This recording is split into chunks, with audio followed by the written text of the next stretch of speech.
Hi friends, ಇವತ್ತಿನ ನನ್ನ ಈ ವಿಡಿಯೋನ ಒಂದು ಸ್ಮಾಲ್ ಸ್ಟೋರಿ ಮುಖಾಂತರ ಶುರು ಮಾಡ್ತೀನಿ. 3 ಜನ ಸ್ನೇಹಿತರು ವ್ಯಾಪಾರಕ್ಕಂತ ಪಟ್ಟಣಕ್ಕೆ ಹೋಗಿರ್ತಾರೆ.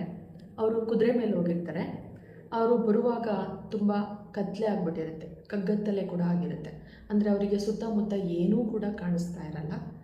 ಅವರಿಗೆ ಜಸ್ಟ್ ಅವ್ರು ಬರ್ತಿರೋ ಅಂಥ ಕುದುರೆ ಸೌಂಡ್ ಮಾತ್ರ ಅವರಿಗೆ ಕೇಳಿಸ್ತಾ ಇರುತ್ತೆ. ಅವ್ರು ಈ ಥರ ಬರ್ತಾ ಇರುವಾಗ ದಾರಿಯಲ್ಲಿ ಒಂದು ಅಶರೀರ ವಾಣಿ ಬರುತ್ತೆ, ಎಲ್ಲಿದ್ದೀರೋ ಅಲ್ಲಿಂದ ಕೆಳಗಡೆ ಇಳಿ. ಅವಾಗ ಅವ್ರಿಗೆ ಏನು ಮಾಡಬೇಕು ಅಂತ ತೋಚಲ್ಲ. ಕೆಳಗಡೆ ಇಳಿತಾರೆ. ನಿಮ್ಮ ಸುತ್ತಮುತ್ತ ನಿಮಗೆ ಏನೇನು ಸಿಗುತ್ತೋ ಅದನ್ನು ನೀವು ನಿಮ್ಮ ಚೀಲಕ್ಕೆ ತುಂಬಿಕೊಂಡೋಗಿ ಅಂತ ಹೇಳುತ್ತೆ. ಅವರು ಏನು ಮಾಡಬೇಕು ಅಂತ ಗೊತ್ತಾಗೋದಿಲ್ಲ. ಅದಕ್ಕೆ ಅವರು ಅವಾಗ ಏನು ಮಾಡ್ತಾರೆ ಅಂತಂದರೆ, ಅಲ್ಲಿ ಸುತ್ತ ಅವ್ರಿಗೆ ಏನು ಸಿಗುತ್ತೆ ಅದನ್ನೆಲ್ಲ ಅವರು ತುಂಬ್ಕೊತಾರೆ ಚೀಲಕ್ಕೆ. ಎಷ್ಟಾಗುತ್ತೋ ಅಷ್ಟದನ್ನ ಅವ್ರು ತುಂಬಿಕೊಂಡು ಹಿಂಗೆ ಮುಂದೆ ಹೋಗ್ತಿರುವಾಗ ಅವರಿಗೆ ಇನ್ನೊಂದು ಸತಿ ಅಶರೀರವಾಣಿ ಬರುತ್ತೆ. ನಿಮಗೆ ನಿಮ್ಮ ಊರನ್ನು ತಲುಪಿದಾಗ ದುಃಖ ಕೂಡ ಆಗುತ್ತೆ ಮತ್ತು ಸಂತೋಷ ಕೂಡ ಆಗುತ್ತೆ ಅಂತ ಹೇಳ್ಬಿಟ್ಟು ಅವರು ಏನು ಈ ಥರ ಹೇಳ್ತಿದ್ದಾರೆ ಅಂತ ಗೊತ್ತಾಗದೆ ಸರಿ ಅವ್ರ ಪ್ರಯಾಣನ ಅವರು ಮುಂದುವರಿಸ್ತಾ ಹೋಗ್ತಾರೆ. ಅವ್ರ ಪ್ರಯಾಣನ ಮುಂದುವರಿಸ್ಕೊಂಡು ಹೋಗಿ ಬೆಳಗಿನ ಜಾವ ಆಗುತ್ತೆ. ಸ್ವಲ್ಪ ವಿಶ್ರಾಂತಿ ಪಡಿಬೇಕು ಅಂತ ಅಲ್ಲೇ ಒಂದು ಕಡೆ ಕೂತ್ಕೋತಾರೆ. ಆ 3 ಜನ ಸ್ನೇಹಿತರಲ್ಲಿ ಒಬ್ರಿಗೆ ಅನಿಸುತ್ತೆ, ನಾವು ರಾತ್ರಿ ಏನೋ ತುಂಬ್ಕೊಂಬಂದ್ವಲ್ಲ, ಅದೇನಿರ್ಬೋದು ನೋಡೋಣ ಒಂದ್ಸಲ ಅಂತ ಹೇಳ್ಬಿಟ್ಟು. ಸೊ ಆಗ ಎಲ್ಲರೂ ಅದನ್ನು ತೆಗೆದು ನೋಡ್ತಾರೆ. ಅವರಿಗೆಲ್ಲ ಆಶ್ಚರ್ಯ ಆಗ್ಬಿಡುತ್ತೆ. ಅದರಲ್ಲಿ ಏನಿತ್ತು ಅಂತಂದರೆ ವಜ್ರ, ವೈಡೂರ್ಯ, ಬಂಗಾರವಿತ್ತು ಅದರಲ್ಲಿ. ಆವಾಗ ಅವರಿಗೆ ಸಂತೋಷ ಕೂಡ ಆಗುತ್ತೆ ಮತ್ತು ದುಃಖ ಕೂಡ ಆಗುತ್ತೆ. ಅವ್ರಿಗೆ ಏನಕ್ಕೆ ದುಃಖ ಆಯಿತು? ಅದು ವಜ್ರ ವೈಡೂರ್ಯ ಅಂತ ಗೊತ್ತಿದ್ದರೆ ನಾನು ಇನ್ನೂ ಸ್ವಲ್ಪ ತುಂಬ್ಕೊಂಡು ಬರ್ಬೋದಾಗಿತ್ತಲ್ವಾ. ಸಂತೋಷ ಯಾಕಾಗುತ್ತೆ? ಇಷ್ಟಾದರೂ ನಮಗೆ ಸಿಕ್ತಲ್ಲ, ನಾವಿಷ್ಟನ್ನಾದರೂ ತಂದಿದ್ದೀವಲ್ಲ ಅಂತ ಅವರಿಗೆ ಸಂತೋಷ ಆಗುತ್ತೆ. ಇದನ್ನು ನಾನು ನಮ್ಮ ವಿದ್ಯಾರ್ಥಿಗಳಿಗೆ ಹೇಳೋದಕ್ಕೆ ಇಷ್ಟಪಡ್ತೀನಿ. ಈಗ ನಿಮಗೆ ಸಿಕ್ಕಿರುವಂಥ ಅವಕಾಶನ ಚೆನ್ನಾಗಿ ಯುಟಿಲೈಸ್ ಮಾಡ್ಕೊಬೇಕು. ಆಮೇಲೆ ನೀವು ವಜ್ರ ವೈಡೂರ್ಯದ ಥರ ನಿಮ್ಮ ಲೈಫನ್ನು ಎಂಜಾಯ್ ಮಾಡ್ಬೋದು. ಇವಾಗ ತಂದೆ ತಾಯಿಗಳಿರ್ಬೋದು, ಗುರುಗಳಿರ್ಬೋದು, ಅಥವಾ ಬೇರೆ ದೊಡ್ಡವರು ನಿಮಗೆ ಅಡ್ವೈಸ್ ಮಾಡ್ತಿರ್ತಾರೆ, ಹಿಂಗೋದಪ್ಪ ಹಂಗೋದಪ್ಪ, ಟಿ ವಿ ನೋಡಬೇಡ, ಈಗಿರೋ ಅಂಥ ಸಮಯನ ಯೂಸ್ ಮಾಡ್ಕೋ. ಈಗ ಪ್ರತಿ ದಿವಸನೂ ಒಂದೊಂದು ಗಳಿಗೆನೂ ಕೂಡ ನಿಮಗೆ ಮುಖ್ಯನೇ. ಈಗಿನ ಟೈಮನ್ನು ನೀವು ಕಳ್ಕೊಂಡ್ರೆ ಮತ್ತೆ ನಾಳೆ ನಾವು ಅದನ್ನು ತರೋಕ್ಕಾಗಲ್ಲ. ಆದರೆ ಎಂಜಾಯ್ಮೆಂಟ್ ಮಾಡ್ಬೋದು. ಅದನ್ನೆಲ್ಲದನ್ನೂ ನೀವು ಮಾಡಬೇಕು ಅಂತಂದರೆ ಈಗ ಸ್ವಲ್ಪ ಕಷ್ಟಪಡಲೇಬೇಕು. ಸೊ ಈಗ ನೀವು ಕಷ್ಟಪಟ್ಟು ಓದಿದ್ರೆ ಮುಂದೆ ಸುಖವಾಗಿ ಇರ್ತೀರ ಅಂತ. ಈಗ ನಿಮ್ಮ ತಂದೆ ತಾಯಿಗಳು ಕೂಡ ಅದನ್ನೇ ಹೇಳೋದು, ಈಗ ಚೆನ್ನಾಗಿ ಮಾರ್ಕ್ಸ್ ತೆಗಿಯಪ್ಪ, ಇಂಥ ಕಾಲೇಜ್ ಒಳ್ಳೆ ಸಿಕ್ಕಿದ್ರೆ ನಿನಗೆ ಎಜುಕೇಷನ್ ಚೆನ್ನಾಗಾಗುತ್ತೆ, ಆಮೇಲೆ ನಿನ್ನ ಫ್ಯೂಚರ್ ಚೆನ್ನಾಗಿರುತ್ತೆ.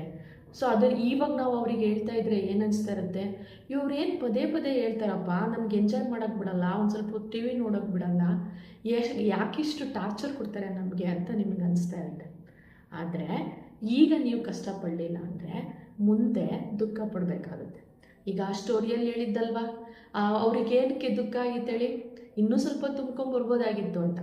ಈಗ ನಾವು ಹೇಳೋಂಥ ಅಡ್ವೈಸನ್ನು ನೀವು ತೊಗೊಂಡು ಅದರಿಂದ ನೀವೇನಾದರೂ ಉಪಯೋಗ ಪಡ್ಕೊಂಡ್ರೆ ಮುಂದೆ ನೀವು ಫ್ಯೂಚರಲ್ಲಿ ಚೆನ್ನಾಗಿ ಅದನ್ನು ಸುಖನ ಅನುಭವಿಸ್ಬೋದು. ಇಲ್ಲ ಅಂತಂದರೆ ಇವಾಗ ಸಂತೋಷ ಪಡ್ತೀನಿ, ಎಂಜಾಯ್ ಮಾಡ್ತೀನಿ ಅಂತ ನೀನು ಈ ಟೈಮಲ್ಲಿ ಅದನ್ನು ಮಾಡ್ತಾ ಇದ್ದರೆ ಸೊ ಮುಂದೆ ನೀನು ದುಃಖ ಪಡಬೇಕಾಗುತ್ತೆ.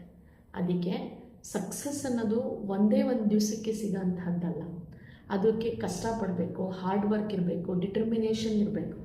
ಸೊ ನೀವು ಈಗ ಕಷ್ಟಪಟ್ಟು ಅದನ್ನು ತಗೊಂಡ್ರೆ ಮುಂದೆ ನಿಮ್ಮ ಲೈಫು ಕೂಡ ತುಂಬ ಎಂಜಾಯ್ ಮಾಡೋ ಥರ ಇರುತ್ತೆ. ಈಗ ಒಂದು 10 ವರ್ಷ ಕಷ್ಟಪಡಿ, ಆಮೇಲೆ ನೀವು ಎಂಜಾಯ್ ಮಾಡ್ಬೋದು, ಲೈಫ್ ಪೂರ್ತಿ ನೋಡ್ಬೋದು. ಟಿ ವಿನ, ಮೊಬೈಲನ್ನು, ಇನ್ನೂ ನಿಮಗೆ ಅಡ್ವಾನ್ಸ್ಡ್ ಟೆಕ್ನಾಲಜೀಸ್ ಬಂದಿರುತ್ತೆ, ಅವಾಗ ಇನ್ನೂ ಕೂಡ ನೀವು ಎಂಜಾಯ್ ಮಾಡ್ಬೋದು.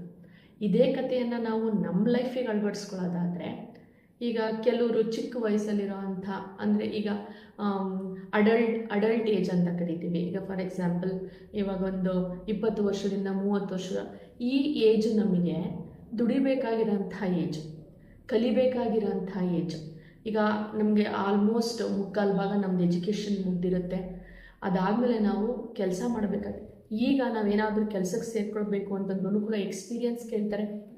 ಈಗ ನಾವು ಅದನ್ನು ಏನು ಮಾಡಬೇಕು, ಆ ಟೈಮನ್ನು ಯುಟಿಲೈಸ್ ಮಾಡ್ಕೋಬೇಕು. ಚೆನ್ನಾಗಿ ಕಲಿಬೇಕು, ಯಾವುದಾದ್ರೂ ಕೆಲಸ ಸಿಕ್ಕಿದಾಗ ಅದ್ರ ಬಗ್ಗೆ ತಿಳ್ಕೊಂಡು ನಾವು ಅದನ್ನು ಚೆನ್ನಾಗಿ ಮಾಡಿದ್ರೆ ನೆಕ್ಸ್ಟ್ ನಮ್ಮ ಫ್ಯೂಚರ್ ಕೂಡ ಚೆನ್ನಾಗಿರುತ್ತೆ. ಈ ಟೈಮಲ್ಲಿ ನಾವೇನಾದರೂ ಸೋಂಬೇರಿತನ ಮಾಡಿ ಎಂಜಾಯ್ ಮಾಡಿಕೊಂಡು ಟೈಮ್ ವೇಸ್ಟ್ ಮಾಡಿಕೊಂಡ್ರೆ ನೆಕ್ಸ್ಟು ನಾವು ಯೋಚನೆ ಮಾಡಬೇಕಾಗುತ್ತೆ, ನನ್ನ ಫ್ಯೂಚರ್ ಹೆಂಗೆ, ನಾನು ಏನು ಮಾಡೋದು, ಒಂದೊಂದು ರೂಪಾಯಿಗೂ ಕೂಡ ನಾವೇನು ಮಾಡಬೇಕಾಗುತ್ತೆ, ಸಫರ್ ಪಡಬೇಕಾಗುತ್ತೆ. ಅದಕ್ಕೆ ಈ ದುಡ್ಡನ್ನು ಅಷ್ಟೇ, ಈಗ ನಾವು ಅದನ್ನು ಸ್ವಲ್ಪ ಪ್ರಮಾಣದಲ್ಲಿ ಉಳಿಸ್ಕೊತಾ ಹೋದರೆ ನೆಕ್ಸ್ಟ್ ನಮ್ಮ ಜೀವನಕ್ಕೆ ಅದು ದಾರಿ ಮಾಡಿಕೊಡುತ್ತೆ ಅಂತ ಹೇಳ್ಬಿಟ್ಟು. ಸೊ ಹಾಗಾಗಿ ಇರೋವಂಥ ಟೈಮಲ್ಲಿ ಏನೇನು ಅವಕಾಶ ಸಿಗುತ್ತೋ ಅದನ್ನೆಲ್ಲ ಬಳಸ್ಕೊಂಡು ಮುಂದೆ ಫ್ಯೂಚರ್ಗೂ ಕೂಡ ನಾವು ಅದನ್ನು ಸೇವ್ ಮಾಡ್ಕೋಬೋದು. ಸೊ ಈ ವಿಡಿಯೋ ನಿಮಗೆಲ್ಲರಿಗೂ ಇಷ್ಟ ಆಗಿರುತ್ತೆ ಅಂತ ಅಂದ್ಕೊಡ್ತೀನಿ. ಇಷ್ಟ ಆಗಿದ್ದರೆ ನನ್ನ ಚಾನಲ್ನ ಸಬ್ಸ್ಕ್ರೈಬ್ ಮಾಡಿ, ಶೇರ್ ಮಾಡಿ. Thank you.